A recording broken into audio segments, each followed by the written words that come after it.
Dear students, welcome back. This is our lecture number 6 of complex analysis. आज की इस lecture में हम differentiability, rules of differentiability, examples of differentiability, L'Hopital rule, examples of L'Hopital rule and Cauchy-Riemann equation के बारे में पढ़ेंगे. अगर आपने अभी तक चैनल को सब्सक्राइब नहीं किया तो चैनल को सब्सक्राइब करें, वीडियो को लाइक और शेयर करें. फर्स्ट ऑफ ऑल डिफरेंशियबिलिटी क्या होती है. स्टूडेंट्स, आप इस कंसेप्ट को कैलकुलस में पढ़ चुके हैं. यहाँ पर हम इसकी फॉर्मल डेफिनेशन को ही डिस्कस करें. Let f of z be single value function of variable z, then f prime of z ये किसके इक्वल होगा, limit del z approaches to 0 f of z plus del z minus f of z over del z provided that limit exists. और ये जो definition है ये provide कर रही है कि लिमिट एग्जिस्ट कर रही है and is independent of path along which del z approaches to 0. और ये जो लिमिट है स्टूडेंट्स वो इंडिपेंडेंट ऑफ पाथ है, यानी ये पाथ पर डिपेंड नहीं करती. यानी डेल जेड किसी भी पाथ के जरिए अगर जीरो को अप्रोच करता है then this limit is unique. तो ये लिमिट क्या होगी, यूनिक होगी, यानी सेम नहीं होगी. कि अगर आप दो डिफरेंट पाथ के अलॉन्ग जीरो को अप्रोच करते हैं देन लिमिट क्या होगी, सेम होगी, डिफरेंट लिमिट नहीं होगी. अब हम देखते हैं कि डिफरेंशियबिलिटी होती क्या है. जो डिफरेंशियबिलिटी और डेरिवेटिव का डिफरेंस यही है कि स्टूडेंट्स जो डिफरेंशियबिलिटी है वो क्या होती है कि मीनिंग क्या होता है कि हर एक पॉइंट पर, डोमेन के हर एक पॉइंट पर डेरिवेटिव एग्जिस्ट करता है. फॉर एग्जांपल ये आप समझ लें कोई डोमेन है, तो डिफरेंशियबिलिटी का मीनिंग क्या होगा कि इस जो डोमेन के हर एक पॉइंट पर डेरिवेटिव एग्जिस्ट करेगा. तो अगर आप इस डोमेन का कोई भी पॉइंट पिक करें देन इस पॉइंट पर डेरिवेटिव एग्जिस्ट करेगा. तो इस चीज को हम क्या कहते हैं, डिफरेंशियबिलिटी कहते हैं. तो यहाँ पर आपको डिफरेंशियबिलिटी और डेरिवेटिव का डिफरेंस पता चल गया. डेरिवेटिव क्या होता है और डिफरेंशियबिलिटी क्या होती है. डिफरेंशियबिलिटी ये बताती है कि डोमेन के हर एक पॉइंट पर डेरिवेटिव एग्जिस्ट कर रहा है. ठीक है स्टूडेंट्स. नेक्स्ट है rules for differentiability. Suppose f of z, g of z and h of z और एनालिटिक फंक्शंस.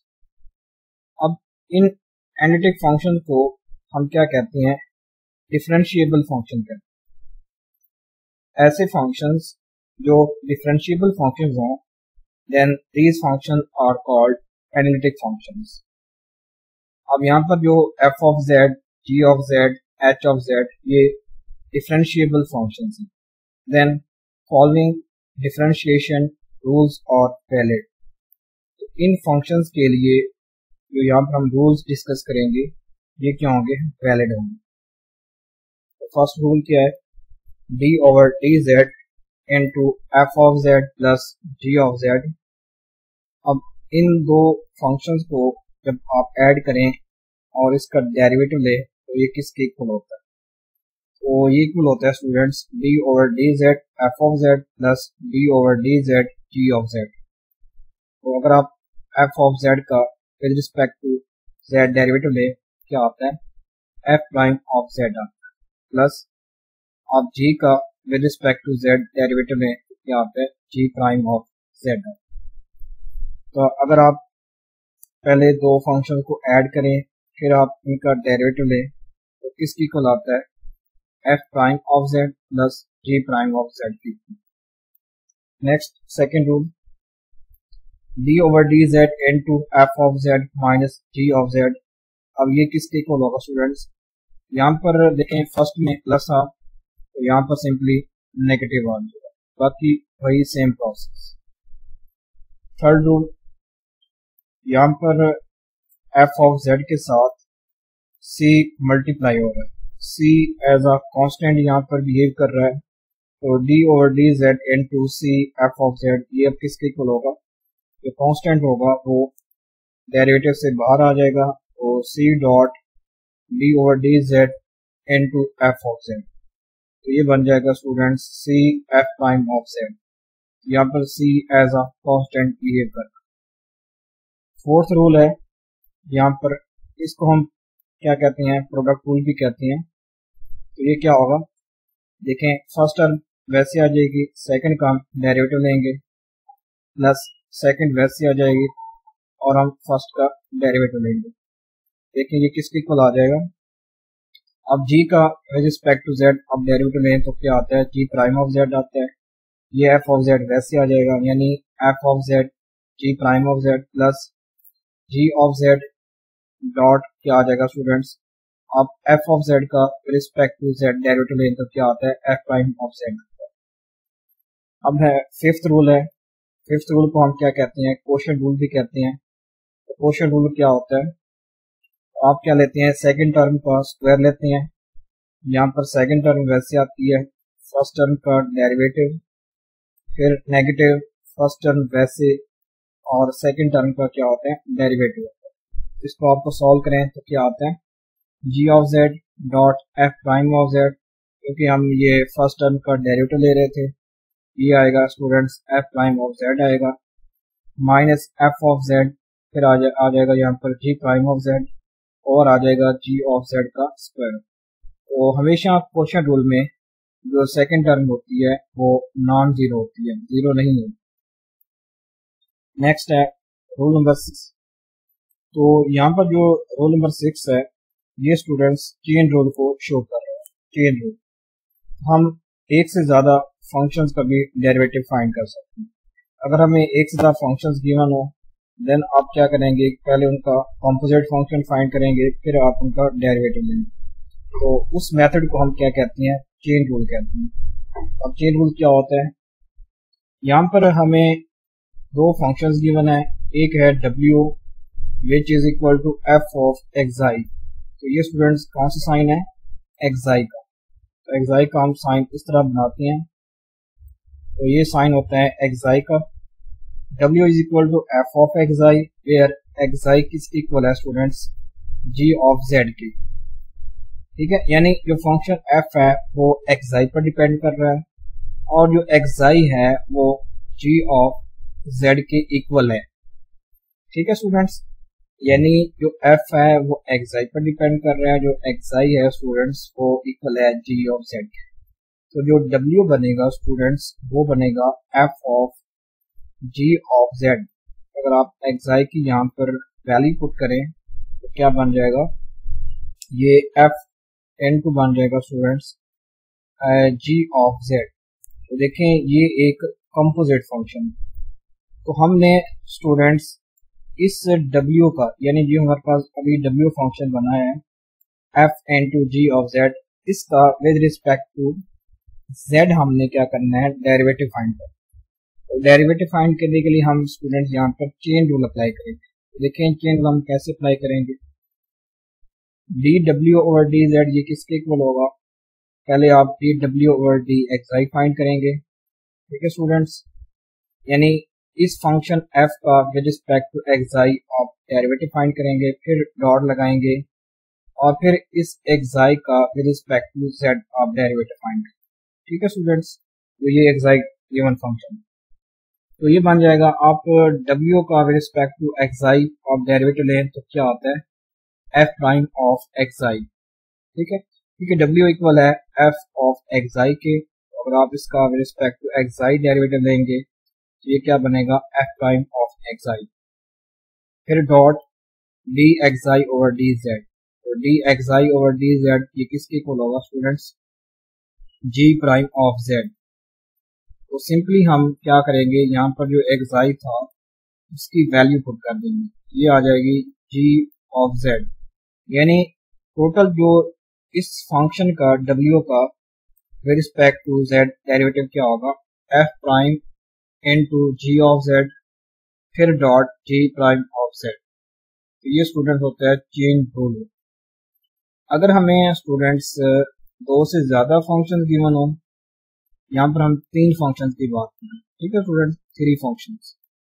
पहला है w is equal to f of xi है, फिर है जो ये एक्साई है ये g ऑफ ईटा, ये स्टूडेंट्स ईटा की अलामत है, ईटा, इस अलामत को हम क्या कहते हैं, ईटा कहते हैं। और ये जो अलामत है स्टूडेंट्स इसको हम एक्साई कहते हैं। Xi is equal to g of eta. अब जो ईटा है स्टूडेंट्स वो h ऑफ z की। तो अगर हम इस w को लिखूं स्टूडेंट्स क्या होगा, मेरे पास w होगा विच इज इक्वल टू, पहले आएगा f, फिर आएगा स्टूडेंट्स एक्साई, एक्साई मेरे पास है g, ठीक है स्टूडेंट्स, और ईटा फिर आएगा स्टूडेंट्स h ऑफ z। तो ये स्टूडेंट्स जो w है वो इस तरह का हमारे पास फंक्शन है, ठीक है स्टूडेंट्स, यानी f into g into h of z, ये w हमारे पास फंक्शन है। तो इसका डेरिवेटिव क्या होगा, देखिए इसको हम कैसे कैलकुलेट करेंगे। dw ओवर dz ये क्या होगा, पहले हम स्टूडेंट्स इस w का with respect to xi derivative find करेंगे, फिर डॉट, फिर इस एक्साई का with respect to eta derivative, फिर डॉट, फिर इस ईटा का विद रिस्पेक्ट टू z, क्योंकि हम derivative with respect to variable find करते हैं। तो यहाँ पर जो eta, xi and z these are variables, ये सारे क्या हैं, वेरिएबल्स हैं। तो इनकी अकॉर्डिंग ही हम डेरिवेटिव फाइंड करते हैं। तो ये d xi over d z बन जाएगा। तो देखें अब डी डब्ल्यू ओवर डी एक्साई किसके इक्वल आता है, एफ प्राइम ऑफ एक्साई, फिर dot d xi over d eta dot d eta over d z. तो देखें स्टूडेंट्स आप एक्साई की वैल्यू पुट कर दें, वो है जी ऑफ ईटा, तो f prime into g of eta dot d xi over d eta dot ये d eta over d z. तो आप इस तरह भी लिख सकते हैं कि f prime into g of, ठीक है students, eta dot g prime of eta dot h prime of z, यानी d xi over d z ये किसके इक्वल होगा, ये होगा स्टूडेंट्स, सॉरी ये d eta over d z ये इक्वल होगा एच प्राइम ऑफ जेड की। ये एच प्राइम ऑफ जेड आ गया स्टूडेंट्स, और ये आ गया डी एक्साई ओवर डी ईटा, ये आ गया जी ऑफ, ये स्टूडेंट्स किसकी इक्वल आ गया, ये वाली वैल्यू ये इक्वल आ गई इस चीज पे जी प्राइम ऑफ एक्साई, और ये ईटा की जगह हमने ये वैल्यू लिख ली जी ऑफ एक्साई, ठीक है students, sorry g of eta, ये मेरे पास ईटा के नाम, तो ये बन जाएगा f prime into g of eta dot g xi, sorry g prime of eta dot g prime of z. इस तरह ये स्टूडेंट्स इस w का with respect to z derivative. तो ठीक है स्टूडेंट्स, नेक्स्ट है, इसी को हम क्या कहते हैं, चेन रूल कहते हैं। तो अगर आपको दो या दो से ज्यादा फंक्शन गिवन हो तो पहले आप उनका कंपोजिट फाइंड करेंगे, फिर आप उसका डेरिवेटिव फाइंड करेंगे। तो this is called chain rule. तो डायरेक्ट आप इस फंक्शन के भी डेरिवेटिव फाइंड कर सकते हैं, ठीक है स्टूडेंट्स। नेक्स्ट है रूल नंबर 7। यहाँ पर हम स्टूडेंट्स फंक्शन और उसके इनवर्स के दरमियान एक रिलेशन को डिस्कस करें, ठीक है स्टूडेंट्स। देखिए हमें यहाँ पर w गिवन है f of z has an single valued inverse function, then that is z is equal to f prime of, sorry f inverse of w, यानी ये हमारे पास w गिवन था f ऑफ z के, यानी w given है f of z। अगर आप इसका इनवर्स निकालना चाहते हैं तो ये स्टूडेंट देखें, आप इस f को इस साइड पर लेके आए तो ये हमारे पास आ जाएगा students, this implies that z is equal to f inverse of w। तो ये स्टूडेंट्स हमारे पास क्या होगा, इनवर्स फंक्शन। तो ये हमारे पास w फंक्शन है और इसका ये z इनवर्स फंक्शन है। अब dw over dz and dz over dw, यानी आप इस w का डेरिवेटिव फाइंड करें विद रिस्पेक्ट टू z, और फिर आप इस इनवर्स फंक्शन का विद रिस्पेक्ट टू w आप डेरिवेटिव फाइंड करें, ठीक है। बिकॉज इनवर्स फंक्शन में w वेरिएबल है और w में z वेरिएबल, इनके derivative with respect to variable आएंगे। अब इन दोनों के दरमियान क्या होगी, रिलेशन होगी कि dw ओवर dz ये इक्वल होगा students 1 over dz over dw, ठीक है स्टूडेंट्स। यानी जो dw ओवर dz है ये इक्वल होगा 1 ओवर dz ओवर dw। ये इनके दरमियान क्या है, एक रिलेशन है, ठीक है स्टूडेंट्स। तो दिस इज रूल नंबर 7। तो ये हमारे पास क्या था, डिफरेंशियबिलिटी का 7 रूल था। एंड नेक्स्ट है rule number 8, if z is equal to f of t and w is equal to g of t where t is parameter. तो यहाँ पर जो t है वो पैरामीटर है। इस तरह ये जो वेरिएबल्स होते हैं इस तरह ही हमारे पास पैरामीटर्स होते हैं। पैरामीटर चेंज होते हैं, फंक्शन की हमें डिफरेंट वैल्यूज मिलती जाती हैं। जैसे कि वेरिएबल्स की वैल्यू आप चेंज करें तो हमें फंक्शन की डिफरेंट वैल्यूज मिलती हैं। तो यहाँ पर t एज अ पैरामीटर यहाँ पर रोल अदा कर रहा है। तो dw ओवर dz किसके इक्वल होगा स्टूडेंट्स, ये होगा dw ओवर dt, ठीक है स्टूडेंट्स, यानी dw ओवर dz, ठीक है। तो यहाँ पर हम पहले dw ओवर dt फाइंड करेंगे, फिर ओवर dz ओवर dt, फिर हम dz ओवर dt फाइंड करेंगे, ठीक है स्टूडेंट्स। यानी पहले हम इस w का डेरिवेटिव, फिर हम इस z का डेरिवेटिव, तो वही जो डिवाइड हो रहे हैं यही डिवाइड वाली कंडीशन हम लगाएंगे। तो देखें dw ओवर dt ये क्या आएगा, g प्राइम ऑफ t आएगा, और dz ओवर dt क्या आएगा students, f prime of t आएगा। तो this is rule number 8। Next है similar rules can be formulated for differentials. For example आप d ओवर dz की बजाय आप स्टूडेंट्स d भी लगा सकते हैं, d into F of z plus g of z equal हो जाएगा d f of z plus d g of z। ये बन जाएगा students f prime of z dz plus g prime of z dz। तो आप dz को common लें, ये आ जाएगा f prime of z plus g prime of z। यानी अगर आप फिर इस dz को डिवाइड कर लें तो यहाँ पर dz आ जाएगा, यानी d ओवर dz, ये वही रूल नंबर 1 आ गया, ठीक है स्टूडेंट्स। तो इस तरह भी आप लिख सकते हैं। फिर आप d into F of z g of z, अब प्रोडक्ट रूल को आप इस तरह भी लिख सकते हैं, f of z g prime of z plus g of z f prime of z dz, ठीक है। जब आप dz को डिवाइड कर देंगे तो फिर वही हमारे पास यहाँ पर क्या आ जाएगा, dz आ जाएगा, ठीक है। अगर आप इस फॉर्म में लिखना चाहें या जो ऊपर हमने अभी रूल्स पढ़े हैं उन फॉर्म में लिखना चाहें तब भी सेम होंगे, ठीक है स्टूडेंट्स। फिर है डेरिवेटिव्स ऑफ एलिमेंट्री फंक्शन। तो हमने जो प्रीवियस लेक्चर्स में एलिमेंट्री फंक्शन पढ़े थे उनकी अब डेरिवेटिव्स की यहाँ पर बात कर रहे हैं। कांस्टेंट का डेरिवेटिव क्या होता है स्टूडेंट्स, ये हमें पता है, ये 0 होता है कांस्टेंट का डेरिवेटिव। zn का डेरिवेटिव क्या होगा, n z की पावर n माइनस 1। इस तरह ez का डेरिवेटिव क्या होगा, वही ez होगा। और a की पावर z का डेरिवेटिव क्या होगा, a की power z natural log of z। ये कुछ डेरिवेटिव्स थे जो कि हम यहाँ पर डिस्कस कर रहे हैं, और आगे जो हम क्वेश्चंस करेंगे उनमें ये डेरिवेटिव्स हम यूज करेंगे। साइन z का डेरिवेटिव क्या होता है, cos z, cos का क्या होता है माइनस साइन z।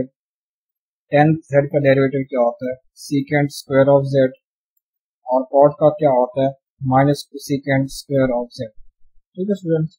सीकेंट का क्या डेरिवेटिव होता है, सीकेंट z टेन z होता है। तो सीकेंट का डेरिवेटिव क्या होता है, secant minus secant cot z, ठीक है। और log यहाँ पर ये बेस क्या है, a है, और यानी log z यानी बेस यहाँ पर a है।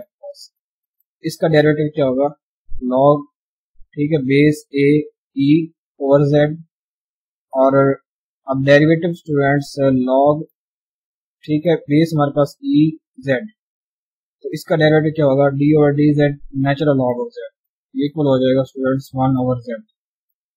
ठीक है स्टूडेंट्स, नेचुरल लॉग का जब आप डेरिवेटिव लेते हैं तो वो क्या आती है 1 ओवर, अगर यहाँ पर x हो तो यहाँ पर 1 ओवर x आ जाएगा, यहाँ पर z है तो ये 1 ओवर z आ जाएगा। साइन इनवर्स ऑफ z का डेरिवेटिव क्या होता है 1 over 1 minus z square whole square में। इस तरह ये cos इनवर्स z का डेरिवेटिव आ जाएगा, tan इनवर्स z का डेरिवेटिव आ जाएगा, ये होता है 1 over 1 plus z square. Similarly students cot inverse z का डेरिवेटिव क्या होता है -1 ओवर 1 प्लस जेड स्क्वायर। इसी तरह सीकेंट इनवर्स z का डेरिवेटिव आता है 1 over z into z square -1 whole square. ठीक है स्टूडेंट्स, तो सीकेंट इनवर्स z का डेरिवेटिव क्या आता है -1 एंड ओवर जेड स्क्वायर -1, यहाँ पर स्क्वायर रूट। ठीक है स्टूडेंट्स, फिर हम हाइपरबोलिक का इनवर्स फाइंड करते हैं। साइन हाइपरबोलिक z का क्या होगा डेरिवेटिव, ये कॉस हाइपरबोलिक z होगा। इस तरह आप कॉस का फाइंड कर सकते हैं, वो साइन होगा। tan का क्या होता है स्टूडेंट, सीकेंट स्क्वायर होता है। एंड कॉट हाइपरबोलिक z का डेरिवेटिव क्या होता है minus secant hyperbolic square of z होता है स्टूडेंट्स। ठीक है, इसी तरह आप ये सीकेंट, ठीक है, हाइपरबोलिक z का डेरिवेटिव क्या होता है minus secant hyperbolic z tan hyperbolic z। अब साइन इनवर्स हाइपरबोलिक z का डेरिवेटिव क्या होता है 1 ओवर 1 प्लस जेड स्क्वायर, ये स्क्वायर रूट। ठीक है स्टूडेंट्स, और इस तरह कॉस हाइपरबोलिक z का डेरिवेटिव ये होता है tan का, ये हमारे पास डेरिवेटिव है 1 ओवर 1 माइनस जेड स्क्वायर। ठीक है स्टूडेंट्स, इसी तरह cot hyperbolic inverse of z का डेरिवेटिव होता है 1 ओवर 1 माइनस जेड स्क्वायर। इस तरह ये सीकेंट का और ये कोसेकेंट। ठीक है स्टूडेंट्स, ये अपने वैल्यूज याद रखनी है ताकि आप जो हम क्वेश्चन आगे करेंगे उनमें ये हम वैल्यूज इस्तेमाल करें।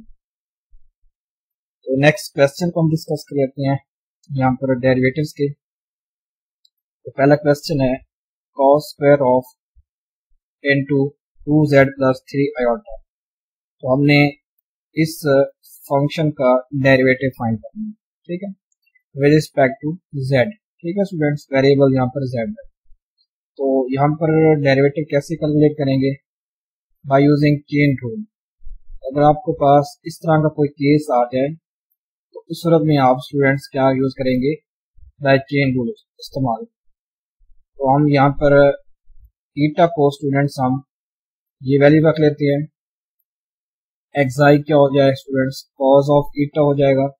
देखें आप यहाँ पर अगर ईटा की जगह ये वैल्यू पुट करें, ठीक है स्टूडेंट्स, तो ये हमारे पास क्या बन जाएगा कॉस स्क्वायर ऑफ ईटा बन जाएगा। तो यहाँ पर हमने एक्साई को कॉस ईटा रख लिया है एंड डब्ल्यू को स्टूडेंट्स हमने ये एक्साई स्क्वायर बना लिया। ठीक है, तो अगर आप इस डब्ल्यू में इस एक्साई की वैल्यू पुट करें तो क्या आती है स्टूडेंट्स, ये कॉस स्क्वायर ऑफ ईटा आएगा। ठीक है, यानी अगर आप इस एक्साई स्क्वायर फाइंड करें तो यहाँ पर भी स्क्वायर आ जाएगा, ये cos square of एक्साई cos square of eta बन जाएगा। ईटा की आप यहाँ पर वैल्यू पुट करें 2z प्लस 3 आयोटा, तो वही ये w जो होगा स्टूडेंट्स को यही फंक्शन बन जाएगा। ठीक है स्टूडेंट्स, अब देखिए हम यहाँ पर चेन रूल अप्लाई कर रहे हैं। अब w हमारे पास इसके इक्वल आ गया है। ठीक है, बाय यूजिंग चेन रूल तो देखें क्या आता है। अब डी डब्ल्यू ओवर डी जेड किसके इक्वल होगा, डी डब्ल्यू over d xi dot d xi over d eta dot d eta over d z. जो हमने ऊपर चेन रूल अभी ये पढ़ चुके हैं। अगर हमारे पास कोई से 3 फंक्शन हो तो उस सूरत में हम ये वाला चेन रूल अप्लाई करें। ठीक है, अब हमें डब्ल्यू गिवन है, अब इसका विद रिस्पेक्ट टू एक्साई आप डेरिवेटिव फाइंड करें। देखें डब्ल्यू ये गिवन है एक्साई स्क्वायर। ठीक है, इसका with respect to xi derivative क्या होगा 2 एक्साई होगा। ठीक है स्टूडेंट्स, फिर d xi over d eta, xi given है ये है कॉस ईटा, इसका डेरिवेटिव क्या होगा माइनस साइन ईटा होगा। कॉस का डेरिवेटिव माइनस साइन होता है, और फिर D eta over d z, ये हमें ईटा गिवन है 2z प्लस 3 आयोटा। अब इस वैल्यू का with respect to z derivative क्या होगा, सिंपली 2 ही आएगा स्टूडेंट्स। ये आयोटा वाला 0 हो जाएगा, ये 0 बन जाएगा, सिंपली हमारे पास यहाँ से 2 आएगा, ये 2 हमने लिख लिया। फिर आप इसको सिंप्लीफाई करें तो ये आता है एक्साई की वैल्यू स्टूडेंट्स क्या है, कॉस ईटा, तो ये आप पुट कर दें 2 cos eta and 2 minus sine eta, ठीक है स्टूडेंट्स, और ये 2 आ गया। आप इस माइनस को और इस 2 को और इस 2 को मल्टीप्लाई करेंगे तो क्या आता है माइनस 4 कॉस, और आप इस ईटा की वैल्यू पुट करें तो क्या आती है -4 cos into 2z plus 3 iota. फिर यहाँ पर ईटा की आप वैल्यू पुट करते हैं तो ये आता है 2z plus 3 iota sine into 2z plus 3 iota, तो ये बन जाएगा dw ओवर dz की वैल्यू, ठीक है स्टूडेंट्स।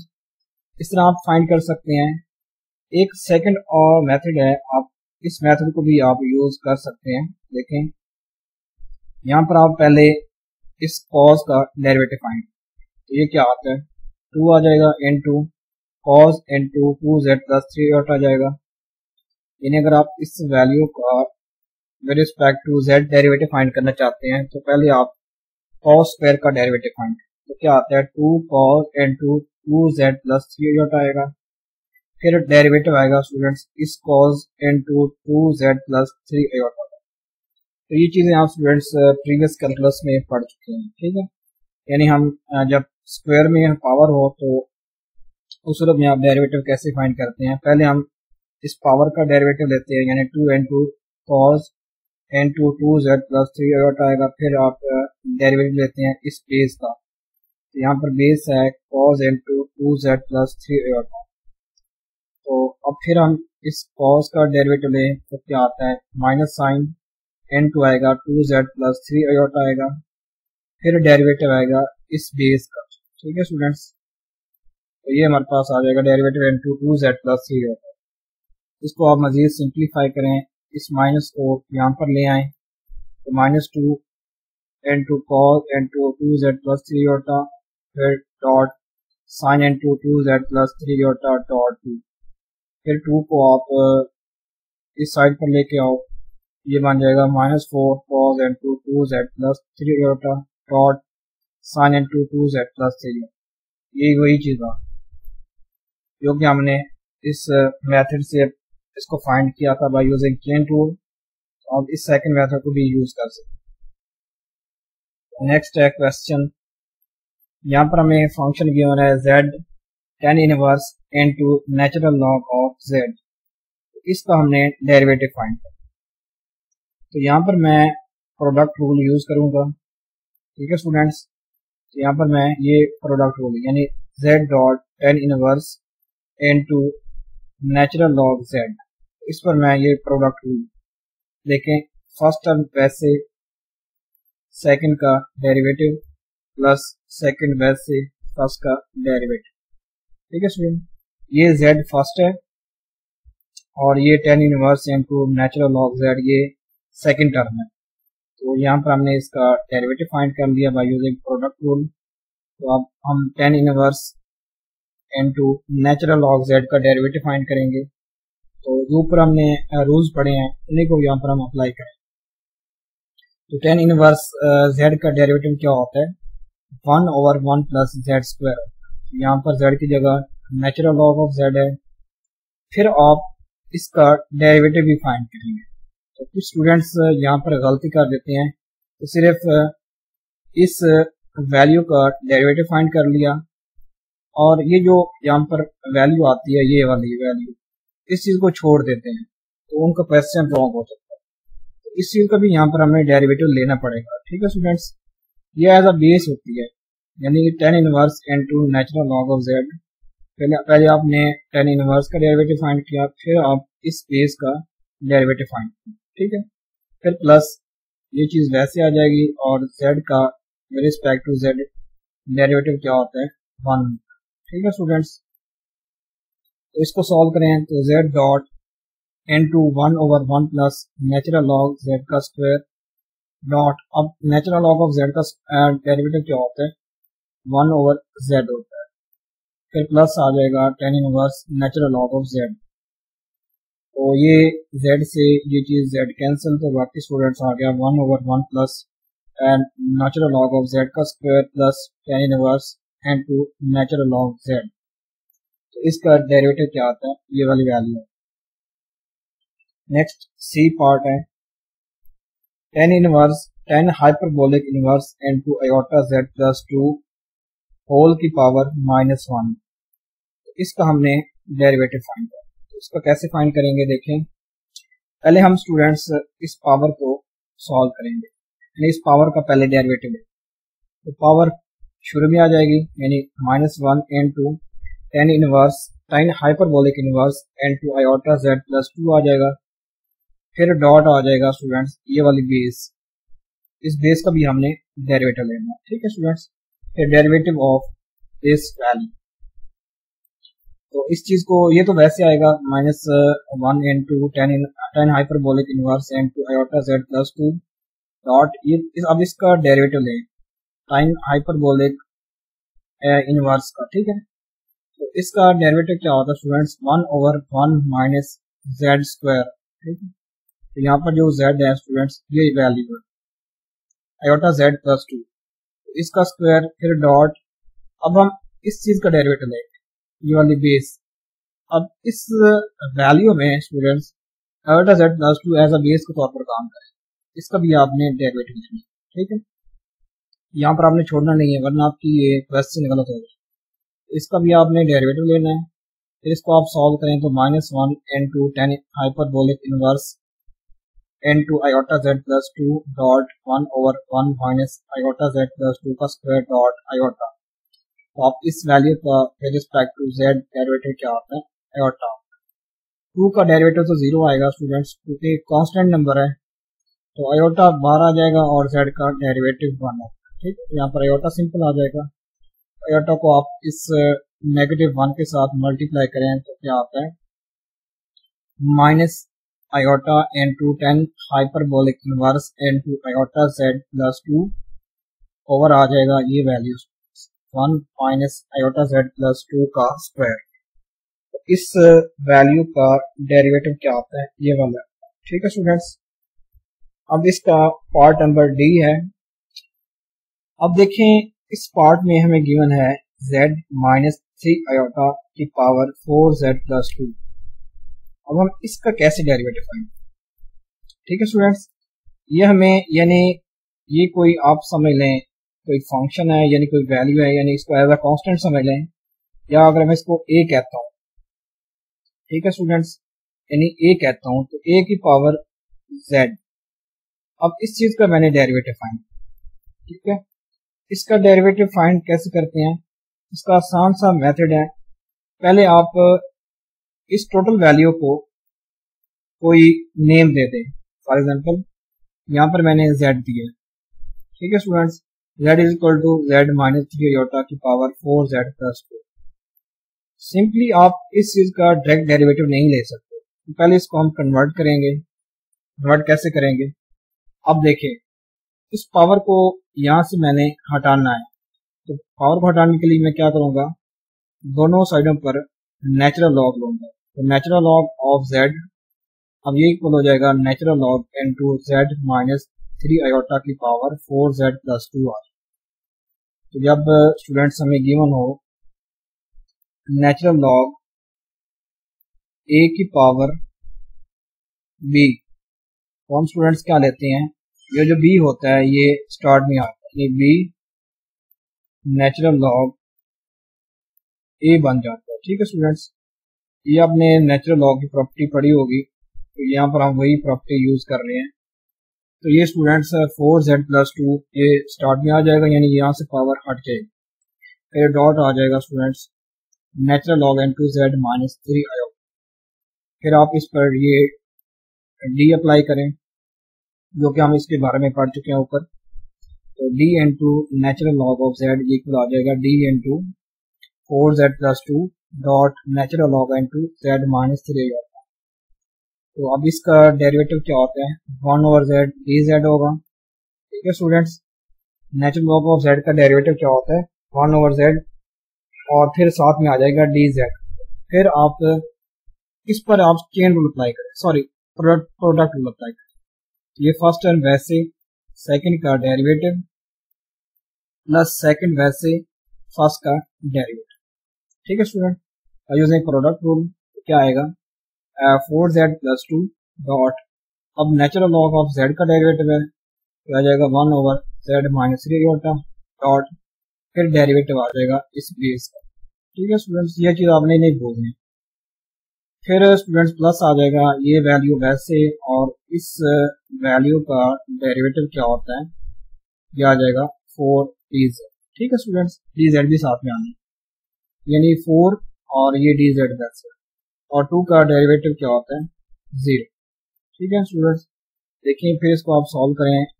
अब ये वैल्यू इस पर डिवाइड हो रही है, तो 4z + 2n2 ओवर आ जाएगा z - 3 iota। फिर ये अब इसका डेरिवेटिव क्या होता है student, simply dz plus 4 natural log n2 z - 3 iota dz। तो आप अब इस z को आप स्टूडेंट्स दोनों साइडों पर मल्टीप्लाई करें, तो यहाँ पर मल्टीप्लाई करें z, और ये z है, यहाँ पर भी z मल्टीप्लाई करें,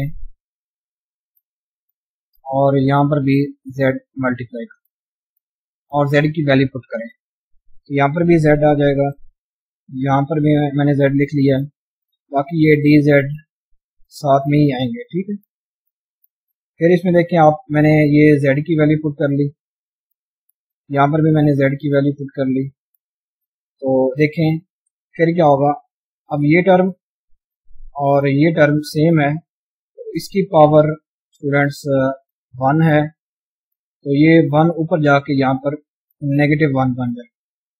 तो इसको जब हमने सॉल्व करेंगे तो ये देखें यहाँ पर नेगेटिव मैंने 1 लगा दिया, यानी ये 4z + 2n2 z - 3 iota की पावर 4z + 2 - 1, और ये टर्म वैसे की वैसे खड़ी है। ठीक है स्टूडेंट्स, यहाँ पर मैंने सिंपल जो ये यहाँ पर भी dz था और यहाँ पर भी dz था, dz को मैंने कॉमन लेके यहाँ पर डिवाइड कर दिया, सिंपल, यहाँ मैंने डायरेक्ट स्टेप कर दिया था, तो dz को मैंने यहाँ पर डिवाइड कर दिया n2, यहाँ पर भी z था तो मैंने z की जगह ये वैल्यू पुट कर दी।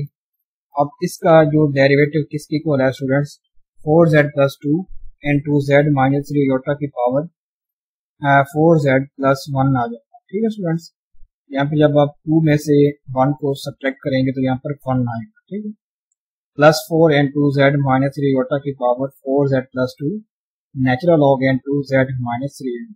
तो ये इस चीज़ का आप इस तरह डेरिवेटिव फाइंड कर सकते हैं। जब आपके पास इस तरह की कोई फॉर्म आ जाए तो उस सूरत में आप स्टूडेंट्स पहले इस पावर को ख़त्म करेंगे, फिर इस चीज़ का आप डेरिवेटिव फाइंड करेंगे इस मेथड के जरिए। ठीक है स्टूडेंट्स, नेक्स्ट है question, suppose w³ - 3z² w + 4 natural log of z is equal to 0। ये सारी वैल्यू 0 के इक्वल है। यहाँ से हमने dw/dz की वैल्यू निकाली, तो dw/dz किसकी इक्वल आएगा, आप सिंपल इस इक्वेशन का with respect to z derivative find कर, सिंपल, तो क्या आएगा, d/dz n2 w की पावर 3 - 3, अब ये आ जाएगा students d/dz n2 z² w। ठीक है, ये वैल्यू वैसे आ जाएगी यहाँ पर, plus 4 d/dz n2 natural log of z। ठीक है स्टूडेंट्स, ये आ जाएगा प्लस अपना, और विच इज इक्वल टू 0, तो 0 का डेरिवेटिव वही स्टूडेंट्स 0 ही होता है, चेंज नहीं होगा, तो ये वैसे 0 आएगा। फिर आप इसका डेरिवेटिव फाइंड करें, ये आ जाएगा 3w², और फिर इस बेस का डेरिवेटिव। ठीक है स्टूडेंट्स, ये आ जाएगा dw/dz माइनस ये आ जाएगा 3 ये z², यहाँ पर आप प्रोडक्ट रूल यूज करें। ठीक है, प्रोडक्ट रूल पहले आ जाएगा स्टूडेंट z² dw/dz, यानी आपने पहली टर्म को वैसे रहने दिया, सेकेंड टर्म का डेरिवेटिव ले लीजिए, ये बन जाएगा डी डब्ल्यू ओवर डी जेड। और फिर यहाँ पर मैंने एक और यहाँ पे इसकी वैल्यू लिखी है। फिर आप डब्ल्यू को वैसे रहने दें और जेड स्क्वायर का डेरिवेटिव लें विद रिस्पेक्ट टू जेड, तो ये बन जाएगा स्टूडेंट्स 2z। तो 2 मल्टीप्लाई बाय -3, तो ये बन जाएगा -6z डब्ल्यू। डब्ल्यू तो वैसे आ गया क्योंकि आप यहाँ पर पहले आपने z को वैसे रहने दिया, w का डेरिवेटिव लिया, फिर आपने w को वैसे रहने दिया और इस z स्क्वायर का डेरिवेटिव प्लस ये 4 और नेचुरल लॉग ऑफ z का डेरिवेटिव क्या आता है 1 ओवर z। मैंने इसको लिख लिया सिंपल 4 ओवर z। तो देखें फिर आप डी डब्ल्यू ओवर डी जेड को कॉमन लें, ये बन जाएगा 3w square minus 3z square into D डब्ल्यू ओवर डी जेड। अब ये इक्वल आप इसको भी राइट साइड पर लेके जाएं, इसको भी राइट साइड पर लेके जाएं, ये बन जाएगा 6zw माइनस 4 ओवर z। फिर हमने क्योंकि डी डब्ल्यू ओवर डी जेड फाइंड करना है, तो आप इस वैल्यू को यहाँ पर डिवाइड कर दें। ठीक है स्टूडेंट्स, यहाँ पर हमने डिवाइड कर दिया, तो ये हमारे पास डी डब्ल्यू ओवर डी जेड की वैल्यू। नेक्स्ट टॉपिक है एल हॉपिटल रूल। अब एल हॉपिटल रूल क्या होता है? अगर हमें इन डिटर्मिनेंट फॉर्म मिलती है, 0 ओवर 0 फॉर्म मिलती है, या इन्फिनिटी ओवर इन्फिनिटी फॉर्म मिलती है, 0 डॉट इन्फिनिटी फॉर्म मिलती है, या इन्फिनिटी की पावर 0, इस तरह की हमें अगर कोई फॉर्म मिलती हैं जब आप लिमिट कैलकुलेट करते हैं। ठीक है स्टूडेंट्स, फॉर एग्जांपल अगर ये हमें कोई फंक्शन गिवन है, ये भी फंक्शन गिवन है, तो इस सूरत में जब आप लिमिट अप्लाई करते हैं तो हमें इस किस्म की अगर फॉर्म मिले, इस किस्म की 0 over 0, infinity over infinity, 0 dot infinity, infinity की पावर 0, अगर इस सूरत में हमें फॉर्म मिलती हैं देन हम एल हॉपिटल रूल इस्तेमाल करें। ठीक है स्टूडेंट्स, हम उन फंक्शन की लिमिट को निकालने के लिए एल हॉपिटल रूल इस्तेमाल करें। तो L Hôpital rule I think आपने प्रीवियस क्लासेस में पढ़ा होगा, यानी आपने कैलकुलस में पढ़ा होगा, तो यहाँ पर भी हम वही कंसेप्ट यहाँ पर यूज करते हैं। तो यहाँ पर अब एल हॉपिटल रूल क्या होगा? Let f of z and g of z be analytic, यानी ये दोनों differentiable function in a region containing the point z naught. तो ये एक फॉर एग्जांपल ये कोई रीजन है, इसमें पॉइंट जेड नॉट, तो यहाँ पर जो हमें फंक्शंस गिवन है f of z and g of z, ये इस रीजन पर क्या है डिफरेंशिएबल फंक्शन। ठीक है, और इसमें पॉइंट जेड नॉट भी कंटेन कर रहे हैं। And suppose that f of z naught which is equal to g of z naught which is equal to 0।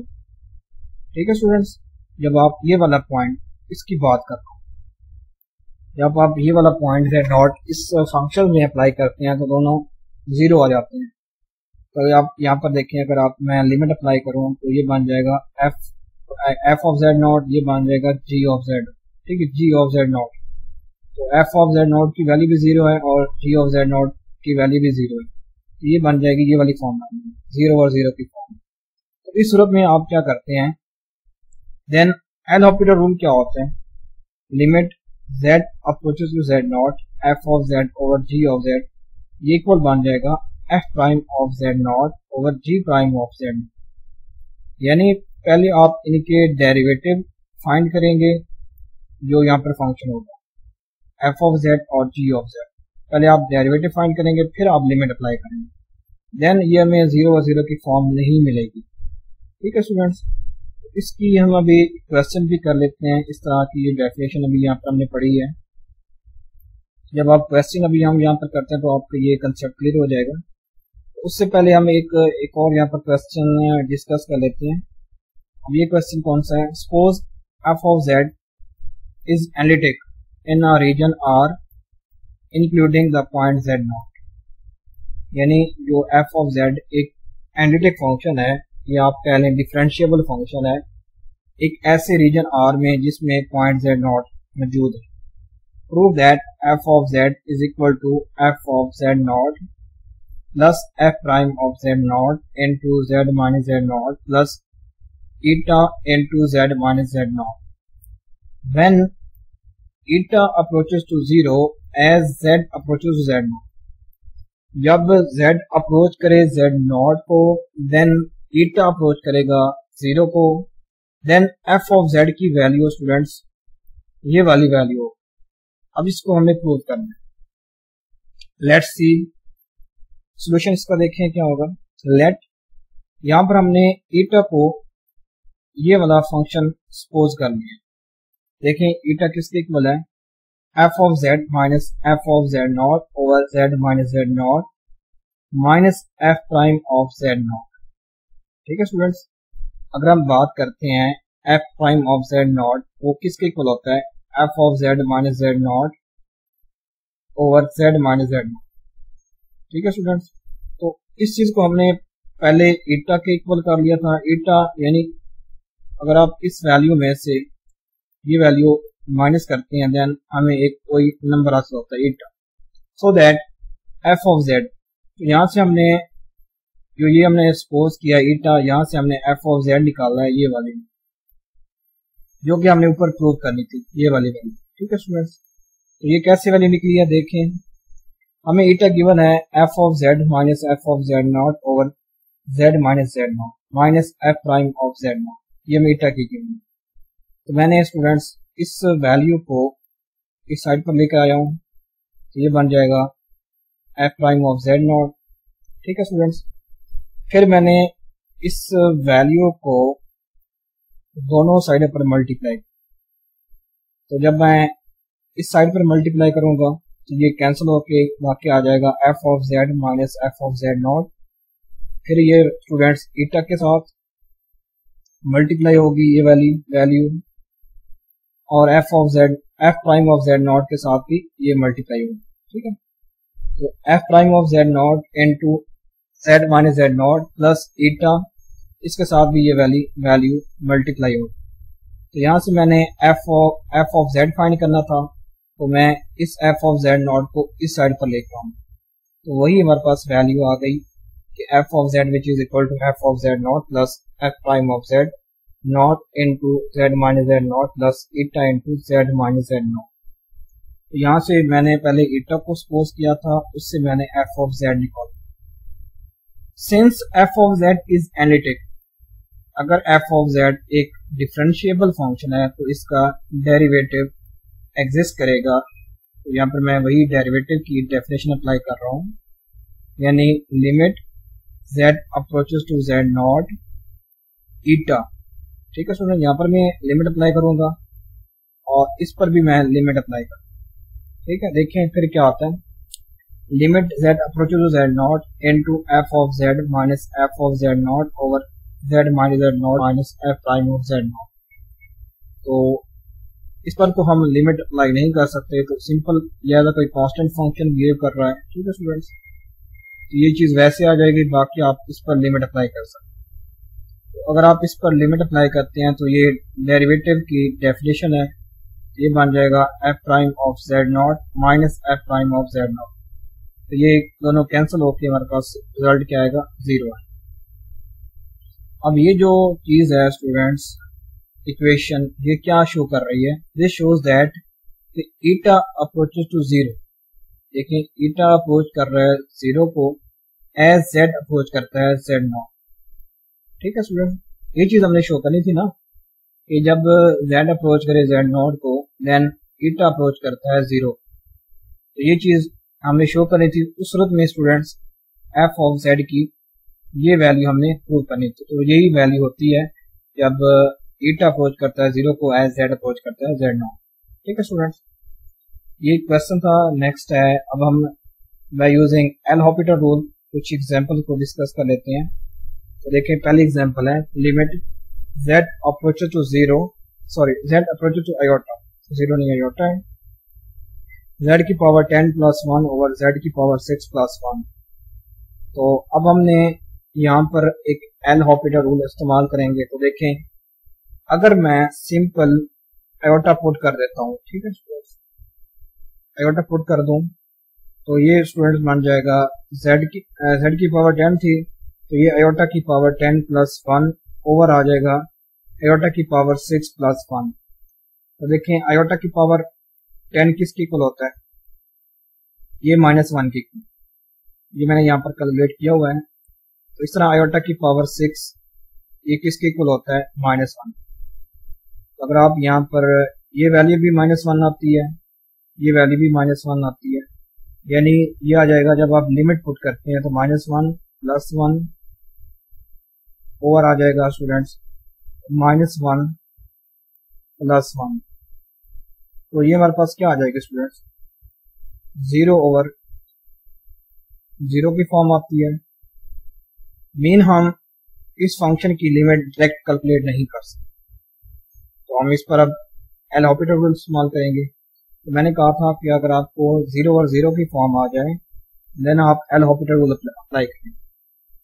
तो पहले आप इसका भी डेरिवेटिव फाइंड करेंगे, इसका भी डेरिवेटिव फाइंड करेंगे, फिर आप लिमिट चेक करेंगे, लिमिट पुट करके चेक करेंगे कि 0 और 0 की फॉर्म आती है या नहीं आती। अगर 0 और 0 की फॉर्म नहीं आती फिर आप लिमिट पुट कर सकते, फिर उसका जो आंसर होगा वो इस फंक्शन की लिमिट होगी। तो देखें अगर मैं f of iota which is equal to g of iota ये पुट करता हूँ तो मेरे पास 0 आ। जब हमने डेफिनेशन पढ़ी थी एल हॉपिटल रूल की तो उसमें यही चीज हमने कही थी कि अगर ये इक्वल आ जाए 0 के and also f of z and g of z ये दोनों डिफरेंशिएबल फंक्शन हो एट दैट पॉइंट, देन हम एल हॉपिटल रूल यूज कर सकते हैं। ठीक है स्टूडेंट्स, तो पहले मैं इसका भी डेरिवेटिव फाइंड करूंगा और इसका भी डेरिवेटिव। तो इसका डेरिवेटिव क्या आता है, 10z की पावर 9 ओवर क्या आ जाएगा 6z की पावर 5, और 1 का डेरिवेटिव 0 और यहाँ पर जो 1 है यहाँ पर भी डेरिवेटिव 0। फिर आप यहाँ पर 2 पर डिवाइड कर दें, ये 5 और 3 आ जाएगा, फिर ये z की पावर 5 है, अब ये स्टूडेंट्स ऊपर आ जाएगी यहाँ पर, तो 9 माइनस 5 ये z की पावर 4 बन जाएगी स्टूडेंट। ठीक है, अब फिर आप यहाँ पर लिमिट अप्लाई करें तो ये ठीक है z की जगह आयोटा आ जाएगा, तो आयोटा की पावर 4 ये होता है हमारे पास 1 की इक्वल, तो ये सिंपल 5 ओवर 3 आ। ठीक है स्टूडेंट्स, आयोटा की पावर 4 ये सिंपल हमारे पास क्या होता है 1 होता है। ठीक है, आयोटा स्क्वायर क्या होता है, ये होता है -1, ये आपने याद रखनी है वैल्यूज। ठीक है स्टूडेंट्स, नेक्स्ट है similar question, evaluate limit z approach to 0 1 minus cos z over z। ठीक है स्टूडेंट्स, जब आप लिमिट इसमें अप्लाई करते हैं तो हमें 0 और 0 की फॉर्म हासिल होती है। देखें जब आप f ऑफ 0 कैलकुलेट करते हैं, ये f ऑफ 0 यानी ये हमारे पास f ऑफ z गिवन होता है, ये वाला नीचे वाला क्या होता है g of z। f of 0 आप कैलकुलेट करें 0, g ऑफ 0 कैलकुलेट करें तो 0, मीन आप यहाँ पर डायरेक्ट ये लिमिट पुट नहीं कर सकते। तो पहले आप students L Hôpital rule apply करेंगे। एल हॉपिटल रूल में आप पहले इस फंक्शन का डेरिवेटिव, इसका भी डेरिवेटिव फाइंड करेंगे, तो ये क्या आएगा 1 का 0 डेरिवेटिव माइनस कॉस का क्या आता है माइनस साइन, और z स्क्वायर का डेरिवेटिव क्या आता है 2z। ठीक है, ये माइनस माइनस पॉजिटिव, ये साइन z ओवर 2z है। फिर आप चेक करें, देखें ये f ऑफ z है, ये g ऑफ z, फिर आप 0 पुट करें तो ये क्या आता है, ये भी 0 आता है, ये भी 0 आता है, मीन हम फिर भी यहाँ पर लिमिट कैलकुलेट नहीं कर सकते। देखिए साइन, अब यहाँ पर अगर z की जगह 0 पुट करें साइन 0 0 होता है, और यहाँ पर भी अगर आप z की जगह 0 पुट करें तो ये 0 बन जाएगा, मीन वही 0 और 0 की फॉर्म आती है। फिर हम अगेन दोबारा एल हॉपिटल रूल अप्लाई करेंगे, यानी जब तक हमें 0 और 0 की फॉर्म के अलावा कोई फॉर्म नहीं मिलती हम एल हॉपिटल रूल अप्लाई करते रहेंगे। ठीक है, जब तक आपको ये 0 और 0 की फॉर्म हट नहीं जाती आप एल हॉपिटल रूल अप्लाई करते रहेंगे। ठीक है, कर सकते हैं। तो अगेन आप अप्लाई करें तो साइन की जगह ये कॉस आ जाएगा, यानी हम इसके डेरिवेटिव लेते हैं। ठीक है, और 2z का डेरिवेटिव क्या आ जाएगा 2 आ जाएगा। ठीक है स्टूडेंट्स, तो अब यहाँ पर हमें 0 की फॉर्म नहीं मिलती, तो आप इसमें लिमिट अप्लाई कर सकते हैं। तो cos 0 क्या होता है 1, तो ये बन जाएगा 1/2। तो स्टूडेंट जो हमें ये गिवन था फंक्शन, इसकी लिमिट किसके इक्वल आती है, ये आती है 1/2। ठीक है स्टूडेंट्स, इस तरह आप ये एल ऑपरेटर रूल अप्लाई कर सकते हैं। अब अगेन ये हमें एक क्वेश्चन गिवन है, इसमें भी हम अप्लाई करेंगे एल ऑपरेटर रूल। तो पहले स्टूडेंट्स हम इस फंक्शन की डायरेक्ट लिमिट कैलकुलेट नहीं कर सकते, ठीक है। तो पहले हम इसको कन्वर्ट करेंगे, यानी इस पावर को हटाएंगे, जैसे हमने ऊपर एग्जांपल की है, ठीक है स्टूडेंट्स। तो उसी मेथड को हम यूज करेंगे यहाँ पर। तो इस चीज को मैंने W रख लिया है, इस सारी वैल्यू। तो अगर आपके पास इस तरह का कोई केस आ जाए जिसमें आपने लिमिट फाइंड करनी हो, तो पहले आप यहाँ से पावर को हटा लीजिएगा। पावर को जब हटाएंगे तो इसको सिंप्लीफाई करना आपके पास इजी हो जाए। तो देखें पहले मैं पावर कैसे हटाता हूँ। वही मैं ये नेचुरल लॉग अप्लाई करूंगा दोनों साइडों पर। तो मैंने नेचुरल लॉग अप्लाई किया, फिर ये जो पावर होगी स्टूडेंट्स वो नीचे आ जाएगी। तो ये बन जाएगी natural log into cos z over ये z² आ जाए, ठीक है स्टूडेंट्स, यानी natural log into cos z over z²। Again आप इस पर लिमिट अप्लाई करते हैं, क्योंकि यहाँ से पावर हमारे पास अब हट गई है। अब आप इस पर लिमिट अप्लाई कर सकते हैं। देखें limit z approach to 0 natural log cos z over z²। जब आप यहाँ पर ये z की वैल्यू पुट करते हैं 0, यहाँ पर 0 पुट करते हैं, cos 0 1 और natural log of 1, natural log of 1 students ये क्या होता है 0 होता है, ठीक है, ये 0 होता है। तो यहाँ पर हमारे पास 0 आ जाएगी। जब आप लिमिट पुट करेंगे यहाँ पर भी 0 आ जाएगी। लेकिन हम यहाँ पर डायरेक्ट लिमिट पुट नहीं कर सकते, तो पहले हम यहाँ पर एल ऑपरेटर रूल अप्लाई करेंगे। Mean natural log of cos z का आप डेरिवेटिव लेंगे। तो natural log into cos z का डेरिवेटिव क्या आता है 1/cos z, फिर cos z का डेरिवेटिव क्या होता है -sin z, और z² का डेरिवेटिव 2z, ठीक है स्टूडेंट्स। फिर आप इसको सिंप्लीफाई लिखेंगे, ये आ जाएगा sin z over z dot -1/2 cos z आ जाएगा, ठीक है स्टूडेंट्स। फिर मैंने क्या किया है कि लिमिट को मैंने अलग-अलग कर लिया है, यहाँ पर मैंने लिमिट अलग कर ली है, ठीक है स्टूडेंट्स।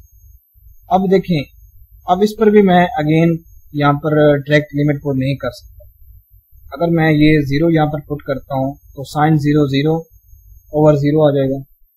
अगेन मैं यहाँ पर एल ऑपरेटर रूल अप्लाई करूंगा, तो साइन की जगह cos, ये cos z ओवर 1 आ जाएगा, सिंपली cos z। तो cos 0 क्या होता है 1 होता है। तो मैंने यहाँ पर से इसकी डायरेक्ट लिमिट निकाल दी हुई है, 1 इसकी आएगी। फिर अब यहाँ पर आप लिमिट पुट कर सकते हैं, तो cos 0 1, ये आ जाएगा -1 ओवर। तो इसको आप मल्टीप्लाई करें तो ये क्या आता है -1 ओवर, यानी limit z approach to 0 natural log w is equal to -1 over. लेकिन हमारे पास सिर्फ ये नेचुरल लॉग यहाँ से नहीं था, तो नेचुरल लॉग को हटाने के लिए स्टूडेंट्स हम क्या लेते हैं, e लेते हैं, एक्सपोनेंशियल फंक्शन लेते हैं। ये क्या करता है कि नेचुरल लॉग को हटा देता है, यानी नेचुरल लॉग का एंटी क्या होता है एक्सपोनेंशियल फंक्शन। तो जब आप इस पर एक्सपोनेंशियल फंक्शन फाइंड करेंगे तो ये आ जाएगा सिंपल w आ जाएगा, और यहाँ पर क्या आ जाएगा स्टूडेंट्स a की पावर -1/2। तो इस फंक्शन की लिमिट क्या आती है a की पावर -1/2, ठीक है स्टूडेंट्स। इस तरह आप ये फाइंड कर सकते हैं। यानी यहाँ पर ये नेचुरल लॉग था, इसके एंटी क्या होते हैं एक्सपोनेंशियल फंक्शन होते हैं। जब आप यहाँ पर अप्लाई करेंगे तो सिंपल यहाँ पर a की पावर -1/2, ठीक है। यानी आप जब आप यहाँ पर एक्सपोनेंशियल फंक्शन फाइंड करेंगे तो ये सिंपली यहाँ पर w आएगा, और ये बन जाएगा स्टूडेंट्स यहाँ पर जो भी वैल्यू होगी ना वो a की पावर बन जाएगी, ठीक है। a की पावर हमने बना, ठीक है। लास्ट टॉपिक है काशी-रीमान इक्वेशंस। अब ये इक्वेशंस क्या होती हैं और हम ये क्यों इस्तेमाल करते हैं। A necessary condition that w is equal to f of z। तो w is equal to f of z। अब यहाँ पर ये मल्टी वेरिएबल फंक्शन है, ठीक है। यहाँ पर हम इस बात कर रहे हैं मल्टी वेरिएबल फंक्शन। तो मतलब मल्टी वेरिएबल फंक्शन क्या होते हैं? ऐसे फंक्शन जो एक से ज्यादा वेरिएबल पर डिपेंड करते हैं। तो देखें अब यहाँ पर जो एफ ऑफ जेड है वो है इक्वल है u into x y plus iota v into x y. ठीक है, यहाँ पर जो ये हमारे पास कम्प्लेक्स फंक्शन, तो कम्प्लेक्स फंक्शन को हमने, ये रियल पार्ट है और ये उसका इमेजिनरी पार्ट है। ठीक है स्टूडेंट्स, यानी जो रियल पार्ट है वो x और y पर डिपेंड करता है और जो इमेजिनरी पार्ट है वो भी x और y पर डिपेंड करता है। यानी ये मल्टी वेरिएबल फंक्शन है, एक से ज्यादा वेरिएबल पर डिपेंड करता है। Be analytic in a region, यानी अब नेसेसरी कंडीशन क्या है, यानी जरूरी कंडीशन अगर ये फंक्शन कोई मल्टी वेरिएबल फंक्शन है, इसके एनालिटिक होने की जरूरी कंडीशन कौन सी है? ये है स्टूडेंट्स कॉशी-रीमान इक्वेशन। अगर हम कहते हैं ये W एक एनालिटिक फंक्शन है इन रीजन, कोई रीजन में ये एक डिफरेंशिएबल फंक्शन है या इसको हम कहते हैं एनालिटिक फंक्शन है। फॉर एग्जांपल ये आप समझ लें कोई रीजन है। ठीक है स्टूडेंट्स, हम कहते हैं कि जो W is equal to f of z है, ये W is equal to f of z, ये इस रीजन पर एनालिटिक कब होगा? जब ये कॉशी-रीमान इक्वेशन को सेटिस्फाई, यानी partial u over partial x इसके इक्वल होगा partial v over partial y के। रीमान कॉशी-रीमान इक्वेशन ये होती है और ये होती है students partial u over partial y which is equal to minus partial v over partial x। जब इस फंक्शन के ये जो रियल पार्ट्स और इमेजिनरी पार्ट्स हैं अगर ये इस इक्वेशन 1 को सेटिस्फाई करते हैं, then we say that this function W is analytic in a region R। ये कोई रीजन R है। ठीक है स्टूडेंट्स, इस रीजन पर वो क्या होंगे? एनालिटिक फंक्शन हो जो W है, अगर ये कॉशी-रीमान इक्वेशन को सेटिस्फाई करेंगे, अगर ये इसके रियल और इमेजिनरी पार्ट्स। ठीक है, if the partial derivatives in equation 1 are continuous in region R, then the Cauchy-Riemann equation are sufficient conditions that f of z be analytic in a region R। ठीक है, अगर सिर्फ ये जो partial derivatives हैं अगर ये कंटिन्यूस होते हैं स्टूडेंट्स किसी रीजन में, देन अब ये जो Cauchy-Riemann इक्वेशन होंगी ये क्या होंगी? सफिशिएंट कंडीशन, यानी ये नेसेसरी नहीं होगी, सफिशिएंट हो जाएंगे स्टूडेंट। ठीक है, तो नेसेसरी कब होगी? जब ये function f of W is equal to f of Z is equal to W, इसके लिए जो नेसेसरी कंडीशन होगी यानी इस फंक्शन के एनालिटिक होने के लिए वो कॉशी-रीमान इक्वेशन। ठीक है, तो इस चीज के बारे में स्टूडेंट्स हम जब नेक्स्ट लेक्चर्स में पढ़ेंगे इसको मजीद कॉशी-रीमान इक्वेशन एनालिटिक फंक्शंस के बारे में, उसके लिए आपका ये कंसेप्ट क्लियर हो जाएगा। यहाँ पर आपने ये बात याद रखनी है कि जो एनालिटिक फंक्शन होता है वो कॉशी-रीमान इक्वेशन को सेटिस्फाई करता है। तो दीज आर कॉशी-रीमान इक्वेशन। तो इसमें हम यूज करते हैं ये जो रियल पार्ट्स होते हैं और इमेजिनरी पार्ट्स होती हैं किसी भी मल्टी वेरिएबल फंक्शन की। ठीक है स्टूडेंट्स, जो u होता है उसका हम पहले with respect to x derivative find करते हैं, फिर y डेरिवेटिव लेते हैं, फिर हम v का विद रिस्पेक्ट टू y लेते हैं और विद रिस्पेक्ट टू s लेते हैं, x लेते हैं, फिर हम ये इक्वेशन नंबर 1 सेटिस्फाई करते हैं। तो अगर कोई फंक्शन के रियल और इमेजिनरी पार्ट्स इस इक्वेशन 1 को सेटिस्फाई कर जाते हैं, then that function is analytic function. ठीक है स्टूडेंट्स, नोट यहाँ पर एक नोट है, the function u of x y and v of x y are sometime called conjugate functions. तो जो u ऑफ एक्स वाई और v ऑफ एक्स वाई इनको हम बाज़ औक़ात कॉन्जुगेट फंक्शंस भी कहते हैं।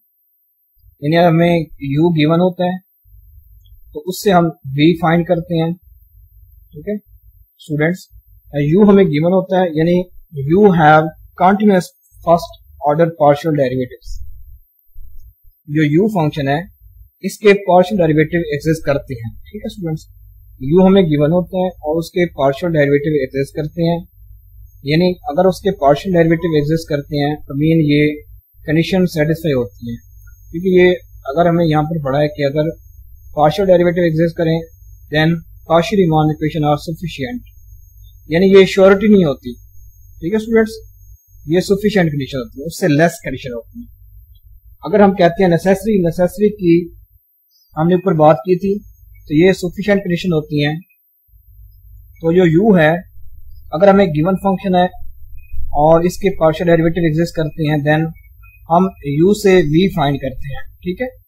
जो u गिवन होता है वो क्या करता है कि इन इक्वेशन 1 को सेटिस्फाई करता है, ठीक है, और उससे हम v फाइंड करते हैं। तो अब हम क्या करते हैं कि f ऑफ z किसके इक्वल होता है स्टूडेंट्स, ये u प्लस आयोटा v के इक्वल होते हैं। तो यहाँ पर आप u और v की वैल्यू पुट करते हैं, तो जब हमें फंक्शन हासिल होता है, ये क्या होता है, एक एनालिटिक फंक्शन। तो इसके बारे में भी हम नेक्स्ट लेक्चर्स में पढ़ेंगे, जब इसकी एग्जांपल को फाइंड करेंगे तो उससे आपको मजीद ये क्लियर हो जाएगा। तो आज के लेक्चर के इतनी काफ़ी है। तो अगर आपको वीडियो अच्छी लगी हो तो चैनल को सब्सक्राइब करें, वीडियो को लाइक और share. Thanks for watching this video.